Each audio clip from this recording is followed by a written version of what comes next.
So, hello everyone, and welcome to another episode of the Network Hour. It's your girl here, Coach Molly, and we're here again with another interesting topic for you. And oh my gosh, today is Friday and it is Valentine's weekend. I know it's COVID, a lot of us can't go outside. There's not much to do with this Valentine's, but I'm wishing you guys a happy Valentine's weekend and hope you spread the love, spread the love, spread some love. So today we have with us my Caribbean sister, what we say, a sister from another mother, and we have with us Shanika, and she is going to introduce herself. She is her company is next chapter career, and she's going to tell you all about how she founded that company and what she does and all that good stuff. And she's also going to share one of her networking stories with us. So I want to introduce you to Miss Shanika. How are you today? I am good. Thank you so much for having me today, Molly. I'm really excited about this podcast. Yes. So, hi, everyone. I'm Shanica with Next Chapter Career Services. I am a brand new business. I officially launched last year. So, right in the middle of the pandemic, I launched towards the ending of 2020. And I did it because I realized that there was such a need. The pandemic just threw so many curveballs at us, but it was also a lot of opportunities for people to change careers. And then you had the early career individual who is like struggling, trying to find a job can be tough enough already. Add a pandemic and all the rules that have changed, and you really need someone to help give you some guidance and walk you through that process. So that is how I got started with my business. I offer career coaching and resume writing. And right now, I'm focusing on early to mid career individuals in the healthcare and mental health industry. So definitely give my website a check out. It's www.nextchaptercareerservices LLC. And my networking story. So I know networking can be intimidating for a lot of people, but I love it. I love it because it brings a lot of opportunities my way. It's the reason that I got to meet this amazing young lady that I'm here talking with today, Miss Molly. And I'm really passionate about speaking, teaching, anything that requires me to share my knowledge and experiences with other people. I love, and I haven't been able to do the engagements that I have been doing without networking. So, for example, I was so honored when Molly asked me to be on the show, and I've had some other great opportunities in the past as well to talk about all things career and job search. And guys, this is why the network, our podcast is here. It's like we're here because we take the work out of networking for you. See what I did there? We take the work out of Work networking. at a network. So you don't have to work too much. So you come to this channel, you listen to all these great tips, and we will get you on your networking journey so that you can take advantage of those opportunities. So to today's topic, today we're talking about all about interviews and interview prep and interview tips. And Miss Roberts here is going to help me with this topic. And first off, the first thing I want us to talk about is how to get the interview, because you can't know what to do in the interview before you get the interview. So how do you go about getting the interview? What are some tips you would give people? Absolutely. So let's think about what people traditionally do, right? We need a job. So what do? We go on a job board, whether it's Indeed or Monster. We find a job that we like and we apply online. We submit our resume and then we say a prayer, right? We just kind of hope that it works out. What I have learned, not only from my own personal experience, but working with many clients over time, is that this is just simply not enough. So, for your listeners, Molly, my best advice that I can give concerning this topic is to make sure that you're doing more than just blindly applying to a job. This is where networking and just having conversations with people in your industry of choice is really, really valuable. There have been studies that have been done that shows that over 80% of jobs are actually filled through networking. And there are some factors that play with that. For one, hiring managers, they're going to value the opinions of people that they know, that they work with day in and day out. So if that person that they know comes to them with a recommendation for a candidate, they're more likely going to be willing to spend their time interviewing that person than a random application on the internet. So that's Mhm. where networking really comes into play. Another factor, too, is that there are several jobs out there that never even make it to the job boards like Indeed.com. And there are opportunities that you really only learn about through networking and through having conversations with other people in your industry. So honestly, that's the best advice I can give. Yeah. So it's all about who you know and who knows you. And you're so right. I saw that survey as well. And I think it said about 7% of the jobs are not even posted on the job boards. So it's all about who you know and who can champion your name in the room and who can vouch for your value. So you get the tips on how to get the interview. So now how do you prepare for the interview? What steps are you taking to prepare for that interview? So there are several steps, Molly. I feel like I could spend the rest of the day talking about every single thing. Let's go. Let's go. Well, how about this? We're gonna talk about a few things that I think are really relevant, especially to the times that we're in with the pandemic and with a lot of working from home and quite frankly, interviewing from home as well. So, one thing that, I want your readers to keep in mind is to definitely check out the logistics. Make sure that all the logistics of having that interview from home is in order. So, I'm talking about, your equipment, making sure that you have a laptop or tablet available, being comfortable with the platform. So, for example, if you're having an interview via Zoom, and you need to screen share maybe your portfolio or something, that's really going to make a big impact in the interview, it's not going to look good if you're fumbling to use the platform, if you're unable to screen share. That discomfort is going to become very apparent to your interviewer. So being comfortable with the platforms that you're using, even just being mindful of where you're having that interview in your apartment or home, making sure that there's light in the room, right? Like some sort of light source. I think it's a great idea to get a little ring light, especially if you may not have a lot of natural light coming in. Making sure that your background and the wall behind you isn't too noisy. It doesn't need to be plain, but maybe not have 50 multicolored pictures behind there either. So logistics like that is very, very important, especially since we're doing a lot of virtual these days. Another big tip that I think not many people think about is let your references and your network know that you're interviewing. And if it's okay, I'm going to share a really quick story. So, Wow. there's this young lady I know. I was a reference for her. She had applied for a job. Well, she got the job and I never heard from her ever again.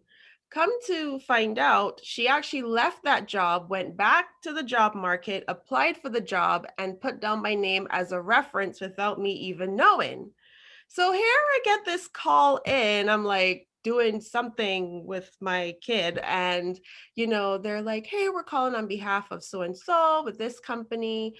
And needless to say, it really threw me off guard because I hadn't talked to this lady in several months, and all of a sudden these this HR department is asking me all these questions about her. So I think it, all of that just plays a role into making that good impression. Keep your network informed of where you are in your job search, especially if you're going to be using them as a reference. I think that's something that a lot of people aren't very mindful of. And then another big tip, I mean, this was important even before the pandemic. Make sure that you're taking that time to do research into that company that you're trying to work for. Go on their website, go on their LinkedIn page, their social media. And again, if your goal is to build your network and have meaningful connections, try to connect with people who work at that company even before you're interviewing, so that way you can find out kind of like the insider scoop or knowledge, right? From those people. So those are all great tips that I think are super important. What about the resume? Yes. Well, you definitely want to make sure that you have your resume ready. Your resume needs to be ready even before you apply for the job. Mhm. What I will say about the resume, you want to make sure that you're tailoring your resume to that position that you're applying for. The one size fits all, it doesn't make a great impression, even if you may have a connection on the inside. So make sure that you're paying attention to job descriptions, tailoring your resume to what they want, and then having actually a physical copy of your resume printed out for you to reference in your interview with that hire manager, even if that interview is virtual. So the resume is also very important as well. Yes. And in the spirit of talking about preparing for the interview as well, I know we're home. A lot of the interviews might be virtual, it might be online, but this is important as well. How do you dress for the interview? I mean, what do you wear? Yeah, absolutely. I think a good rule of thumb is to know what the appropriate dress code is for that industry and that company, and then dress accordingly. So for some people, maybe like a high level corporate job, just because you're home doesn't mean that you shouldn't be breaking out your three-piece suit and your tailored shirt and your slacks and even the shoes. Put on the shoes too, to fully get into that interview mindset. Maybe you're working for a startup company where it's more business casual and maybe you don't need a three-piece suit. So again, just being mindful of those things and even having conversations with people at that company or in the industry to even know like those little things like, you know, what's the appropriate dress code, and then just dress like that for the interview. I think that's a great rule of thumb, Molly. So I can't wear a upper blouse with a jacket and my pajama shorts at the bottom since they're not seeing it. You know what? I wouldn't recommend it. I mean, you just never know what's going to happen. What if your laptop falls or you have to get up to grab something because you forgot to grab it off the shelf before you started, right? Yeah, Molly, I don't know if that's gonna work out great for that person. Yes, so I say just be safe and dress head to toe. And I really think it just helps to put you in that mindset, that, this is serious and I want to make a great first impression. Yeah, I had to ask that one. I couldn't help myself. I saw some commercials with it and they were so funny. I'm like, that is I crazy. know, I know there's a coffee one, and I think there's someone's in his underwear, and then I don't know. It's just funny. I think I know a few of the commercials you're talking about. Yeah, yeah, yeah. So we've prepared for the interview. We have our equipment, our dress code down, and all that stuff. Is there any tips on your posture, your speech, how you angle the camera, stuff like that? Yes. So I will talk about camera angles first, and then we can get into the body language and stuff. So I think a good, a good rule for it, maybe not have them look up your nostrils, right? So you want to make sure they can see your head, neck, and shoulders, at least, to make sure that you have a good angle. And again, remember having the lights on or having some sort of light source, so that employer can see you and see that smile, right? And then it's interesting that you bring up body language, because I think people get so caught up in the words like, oh, what's the right answer to say to this question? We don't think about all the nonverbal nuances that play a role. Molly, have you ever heard about the 55-38-7 rule? I'm not sure I have. No. Tell us what is that? What is that? Okay, so I recently discovered this rule. It was created by Professor Albert Morabian. I don't know if I'm saying his last name right, but Professor Morabian basically came up with the idea that personal communication is 55% body language, 38% voice tone, and 7% of and 7% spoken words. So that first impression is technically 93% of what you're not saying. All those nonverbal things make up 93% of that first impression. So with body language, right? You know, we want to make sure when we're on camera, and this is also applicable for in person as well. You want to make sure that your posture is upright and you're smiling and you're not avoiding eye contact, because all of that portrays confidence, right? We don't want to Hmm. portray anxiety, even though we might be feeling a little nervous, on the inside. So we want to be mindful of our body language. So then the 38% is voice tone, right? So, watch your speech. You don't want to like rush your words like da da da da da da da da, but you don't want to speak too slow either, because then you sound not very sure of yourself. You want to make sure that you sound warm, accommodating, but also confident. And then the 7%, it's what you say, but the 93% is also really important too. So I thought that that was, when I learned about that, I was like, wow, I have to share this with Molly's listeners, because this is very, very important. So yeah. Yeah, that is definitely some great tips right there, because a lot of times we don't think about what our body is saying, what our eyes saying. Some of us talk with our hands and all that different stuff that can be distracting in an interview. So we have to be conscious of all of those things. Now to the big part. I have some stories I can tell about this, but I want to hear your take on it. There are some questions that you're asked in the interview that if you're not prepared for them, that can really throw you off, and when you're trying to answer them. So let's tackle what are some of the interview questions and how to answer them. And a famous one is, so tell me about yourself, Yeah. right? And most of the times we look down at our resume and we start reciting the resume. So how do you answer that question effectively? Yeah. So are you familiar with the elevator pitch? Yes, I am.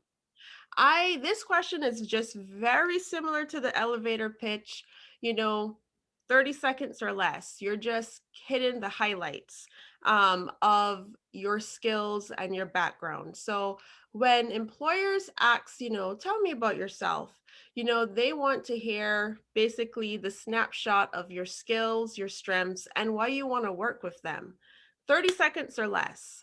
So I have also heard about, people freezing at that question. Sometimes people, they share maybe personal facts like, I have 3 dogs. We went to the Grand Canyon last summer. Yeah, I think some people do that maybe to try to ease their nerves on some level, or try to seem endearing.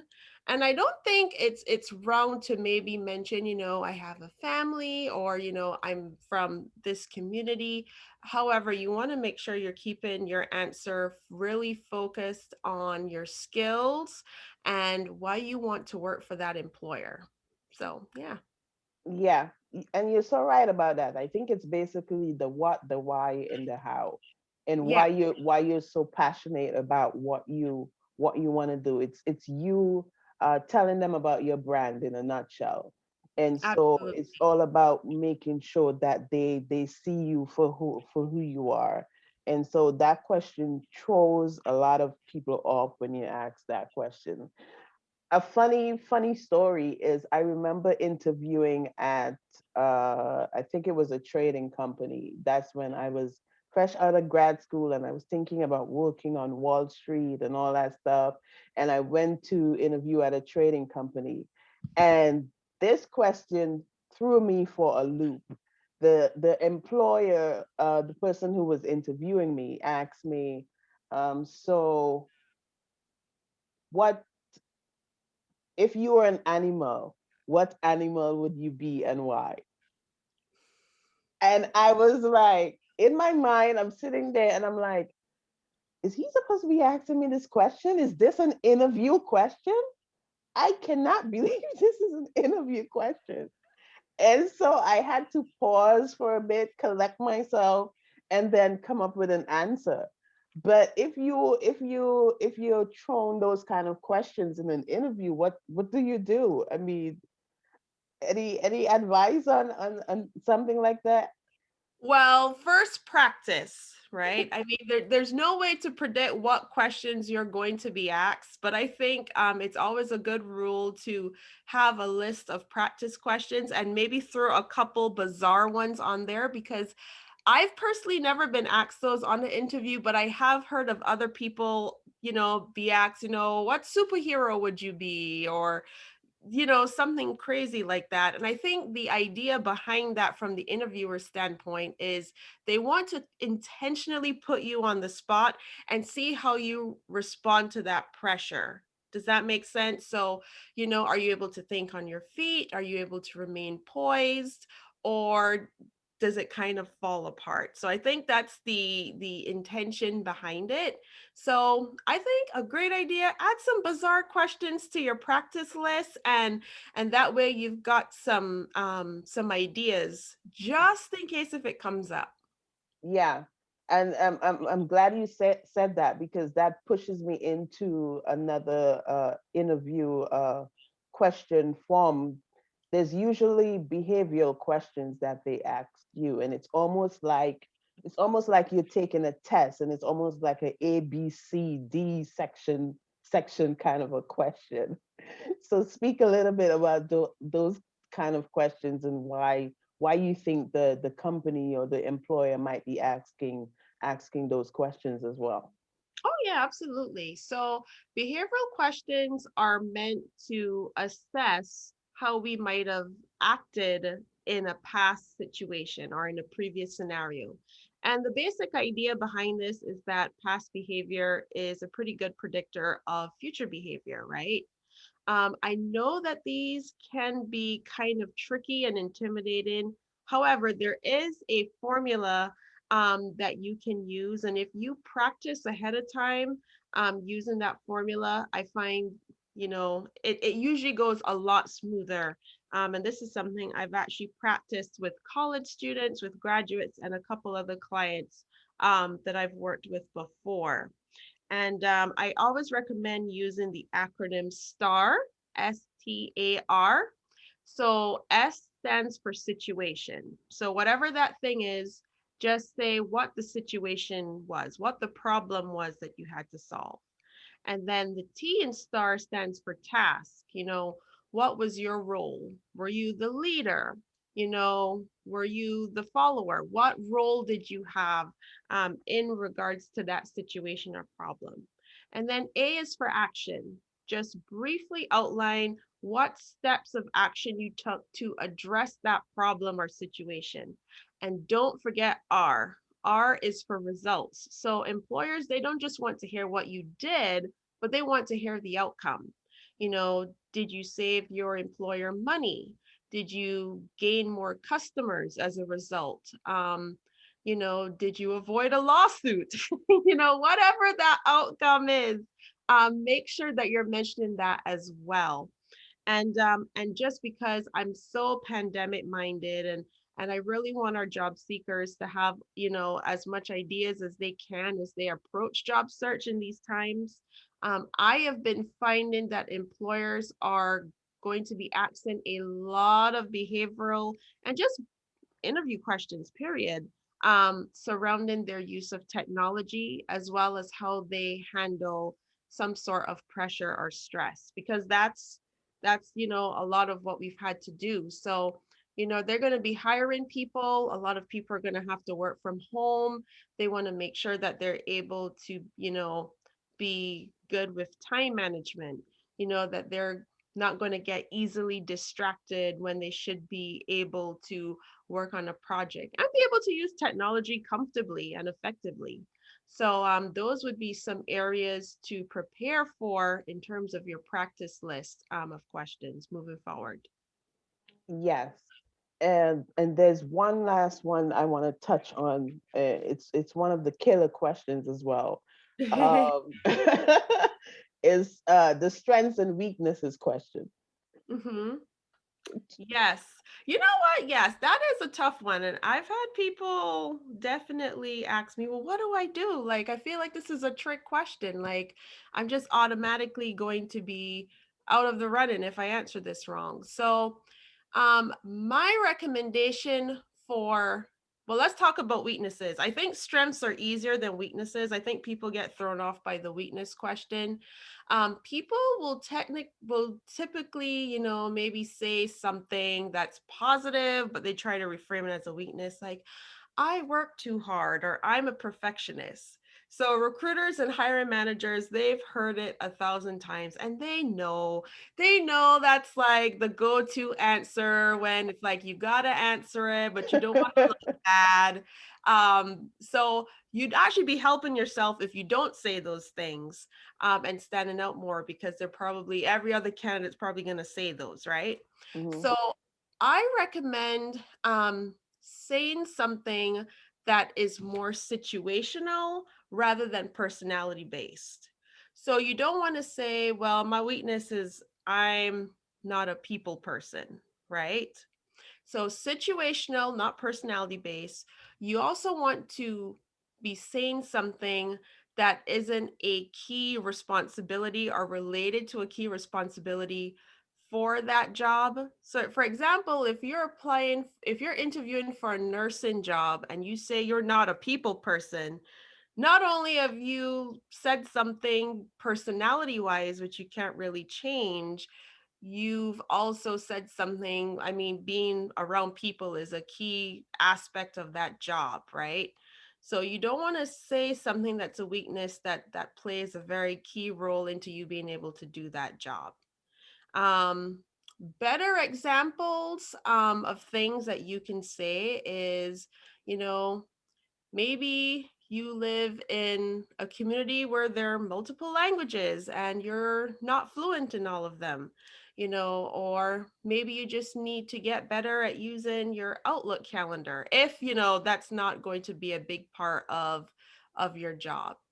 The most important thing when you're addressing weaknesses is to always end your answer with, this is how I am going to, this is how I'm working on it, so that this isn't going to be a problem moving forward, right? So that's the weaknesses portion. And then strengths, I find strengths is easier.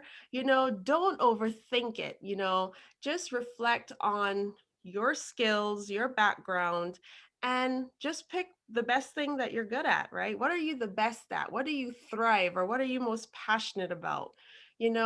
I'm really good at connecting with kids between the ages of 13 to 16, you know, and the employer and the recruiter, they can hear the heart in that when you just don't overthink it and just pick what you're best at. That's the best advice I can give. Yes, yeah, that's really great. And I would say too, also, don't wait until you have an interview to assess your strengths and weaknesses. That should be something that you're looking at on a regular basis. I always tell my clients and people to do a self SWOT analysis and work on it all the time, and then you be able to answer those questions better when you do have an interview. versus trying to cram the night before or the day before to figure out what questions they're gonna ask and how you're gonna answer them. So Yeah. those are some really great tips, Shanika. Uh, Another thing is, should it be a conversation or should it be a question and answer kind of interview? You know what? The answer really depends on who you're interviewing with. I think the interviewer plays a greater role in setting the tone for the interview. So, for example, my personal experience, I've done interviews where I've been in front of a panel of 5 people from corporate, and everyone's like dressed in a three-piece suit. So, like, the tone has been set that this is very formal. And I've done interviews where sometimes the interviewer, she's talking about how she has to go pick up her kid in 30 minutes. And not that you don't take that it seriously as well, but the way in which they deliver questions. So again, the 55-38-7 rule applies from the interviewer's end as well. And may I also say, in the age that we're in with all the virtual interviews, it is very possible, Molly, that some of your listeners might not even be having an interview with an actual person at all. What's becoming more popular is the pre-recorded interview where the company's busy. They're going to send you a video and there are going to be some recorded questions. And once you hit play, you've got a short period of time to answer that question. And then it's on to the next recorded question. And then you hit submit when you're done. And that's your interview. I spoke to a young man recently. He's a pharmacist and he's looking for a job and he had a couple pre-recorded interviews. So my answer to that question is I think the interviewer sets the tone, and sometimes it may not be an interviewer at all. Oh my gosh. I'm just thinking about that right now, and it sounds a bit scary. It sounds I'm guessing that that interview would be almost robotic because and like you're expecting to speak to a real person and then it's not even a real person. It's just a pre-recorded interview. I don't know, how do you prepare for that? That's going to be intimidating. You know what? It is the delivery of the interview is definitely different. All the preparation tips that you and I've discussed so far, you still want to do those, but then I think that's where having a human connection within that company is really important. So back to networking, back to being able to connect with someone who works there, if not the hiring manager, someone who knows the hiring manager, and then you've got that person more or less going to bat for you, and that you can utilize as needed after you've had that interview to even like find out what's going on. Hmm. But just, some companies, they have resorted to that. Maybe they don't have enough staff or they just don't have enough time. So, yeah, it'd be interesting to see if any of your listeners have had those type of interviews. I've only spoken to one person that I know that have had that type of interview, but they've got to be more people. So, Yeah. Should you be asking questions after the interview? What if the interview is coming to a close and you're at the point where the interviewer said, "Do you have any questions?" And you really really can't think of any questions. Should you say, "I don't have any questions," or should you definitely have some questions? you should definitely, let me scream it to the top of my lungs. Definitely have some questions. You know what? And I'm not judging because what younger me, I was definitely one of those bright-eyed young people going on interviews, and I just wanted to get out of there. And they were like, "Do you have any questions?" And I'm like, Me "No." too. Me too. Me too. But I encourage your listeners, and anyone that I talk to about anything career, I encourage them to have at least 3 to 4 questions prepared. And you know what? it's all part of that impression, right? When you ask questions after they've asked you all of their questions, it just shows that you are genuinely interested in the company and in the role. So, you should be asking questions. Ask questions about your interviewer. Ask questions about this job. If you really want this job, don't you want to know what to expect from day one? So I would recommend jotting down some questions even before the interview. And in light of interviewing from home, if you want to even have those questions maybe stuck up on the wall that's behind your tablet or laptop, but still within eyeshot, so like you can look forward and see those questions on the wall to serve as reminders, like, oh, I should ask about this, I should ask about this. That is definitely something you should do. And in terms of types of questions to ask, I think you should definitely be asking about how this role has changed due to COVID, and what work looks like since COVID has happened, because I guarantee you it has changed from what it was pre-pandemic. So you should know what those changes are and ask about them. Yeah, you're so right. And another, n- just to add to what you just said, another type of question you can ask, you definitely need to ask what's the next step in the interview process, because you want to know what comes next after that. And Yeah. then you also want to ask if you can follow up, whether it be in a week, to ask about your candidacy, because you don't want to be on the back burner waiting forever for a response, right? Yes, the interview. Oh my gosh, Molly, I'm so glad you brought this up, because I think people panic after the interview. Like if it's been a couple days or a week and they've heard nothing, they start to panic, and you think, "Oh, I did all this work. I did my resume, I prepared, I did the interview, I sent the thank you note. What do I do?" Like it's total crickets on on the other company's ends, and that could be for a number of reasons. But if you ask those questions, like what you've just suggested, Molly, at the very end, you're going to be very informed on how you should move forward and how to, kind of navigate, like, who should I be following up with? When? How should I be following up? Maybe some people don't want to have 50 phone calls, but it's okay to send an email. These are things that you should know. And you're not going to know them unless if you ask, because the interviewer is not going to volunteer those details on their own, typically. Yeah. Is it okay to connect with the interviewer on LinkedIn after the interview, or should you have done it before the interview if you knew who your interviewer was? If you knew who they were before the interview, definitely connect with them before. But if you haven't, it's not a nail in the coffin. It's not that you've ruined all your chances. Ask them during the interview, hey, I would love to connect with you on LinkedIn or on Instagram, whatever that platform is. And, most people are going to say, yes, that's okay. And they'll give you their information. And then they know to look out for messages from you, because I know not everyone is checks their LinkedIn every day. Some people are so busy they only check it once a week. But if you have that on their radar by talking about it in the interview, then you're off to a good start. So to answer your question, if you can do it before the interview, go ahead and do it.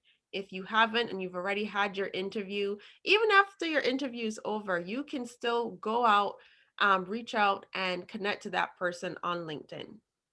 Yeah.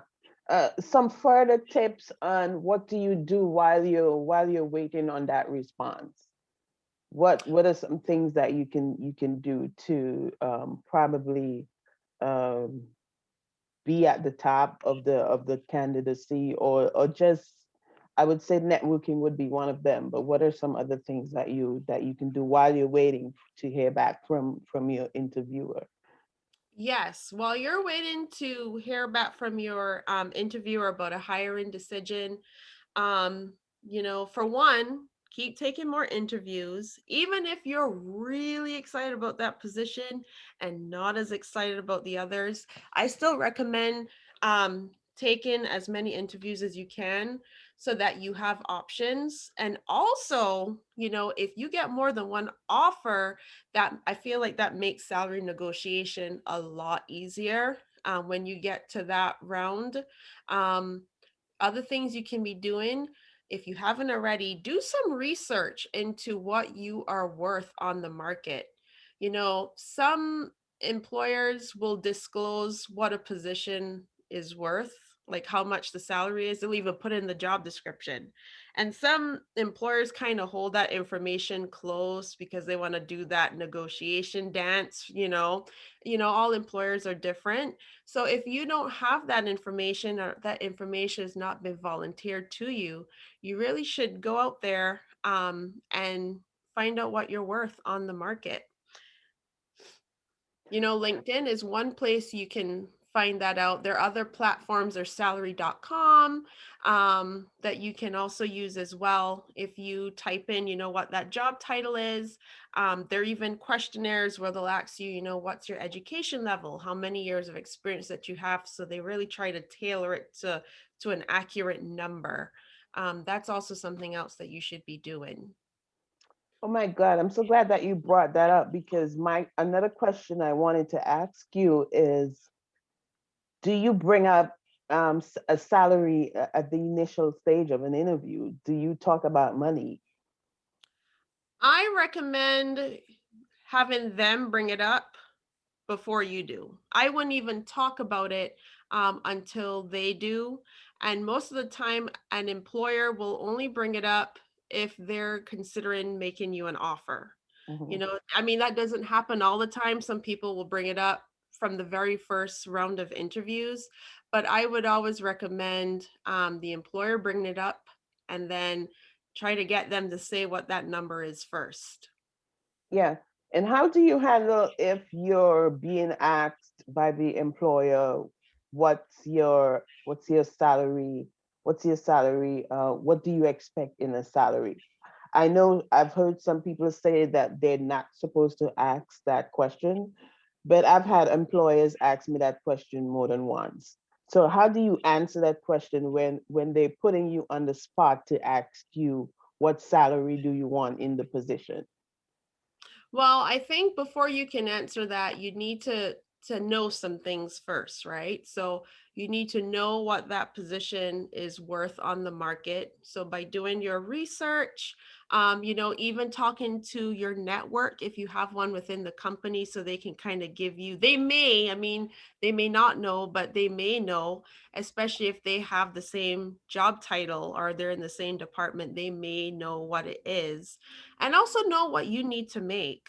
I'm a very big advocate of people not feeling like forced that they have to take a job, because they need a job, but it's not enough and then they got to go work another job. I mean, I'm not saying that you can't do that. If circumstances are that you need to do that, go ahead and do that. But I think you should be paid, what you're worth, and also know what you need to make in order to sustain yourself and go for those jobs that can pay that. Hmm. So once you have that knowledge, and you're having that conversation with an employer, ideally they've brought up this topic first, you can go ahead and suggest a range, right? Hmm. Don't feel like you have to give like a specific number. I think it's easier if you give a range, Yeah. keeping in mind that knowledge that you have about what you need to make and what that position's worth in the market, and then see what the employer says. Yeah.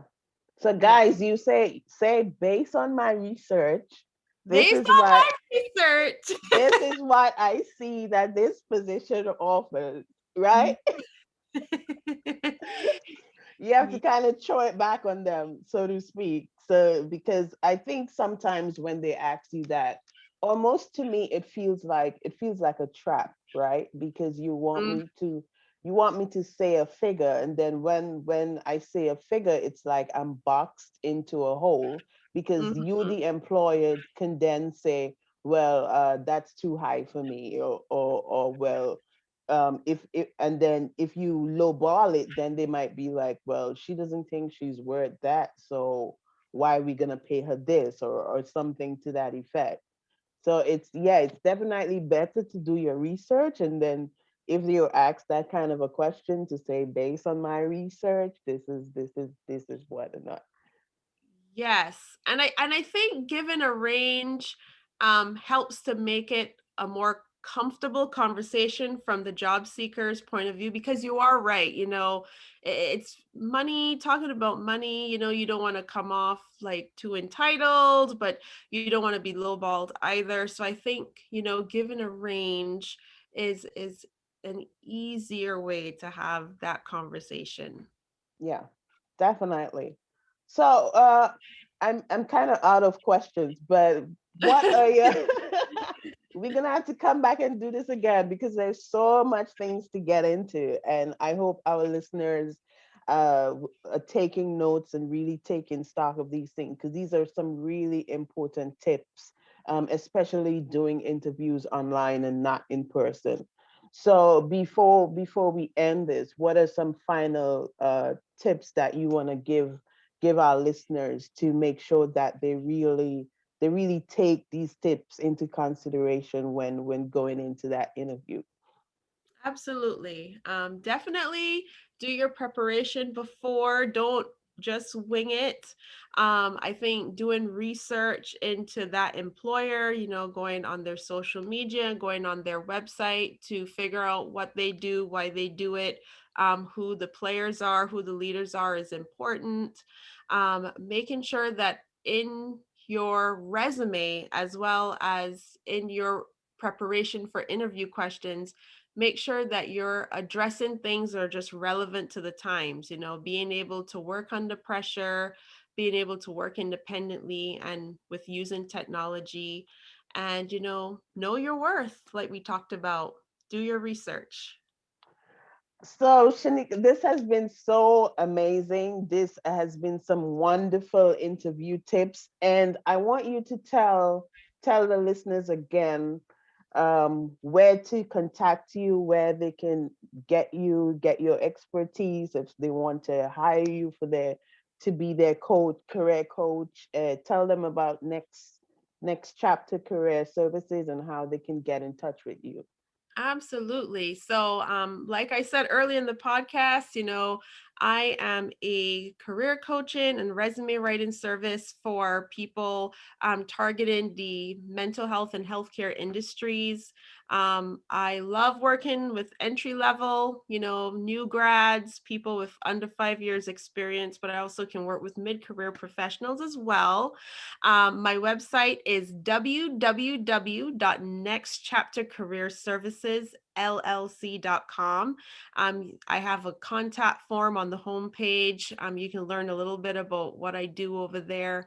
I'm also on Instagram.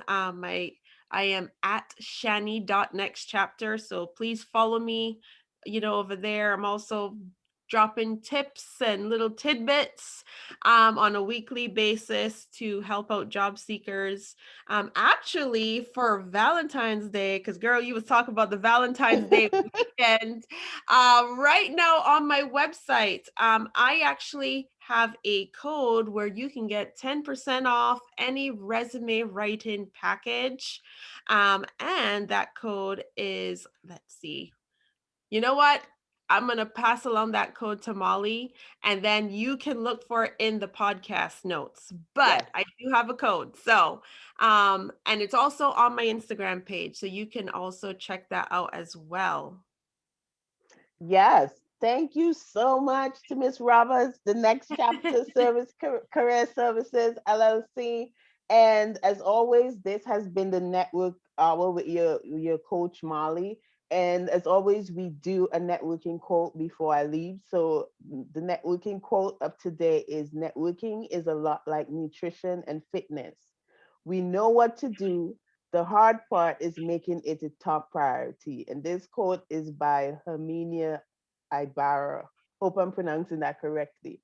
But yes, a lot of us, we know the importance of networking. We know we have to network, but it's about putting that timing, it's about setting that time apart to do the networking. If you want to get to your goals, if you want to get those opportunities, you have to make some time out in your day, in your week to network. So please make it a top priority. And just for some announcements, support the podcast, support the podcast, give a monthly donation if you can, share the link, and also send your questions and topics if you want us to discuss special topics or if you have questions based on what we have spoken about here today. Feel free to send me an email at wenetworkservices@gmail.com, and this will be in the podcast notes as well. Shanika information will be in the podcast notes as well. And I want to thank everyone for listening. And again, this has been the Network Hour podcast.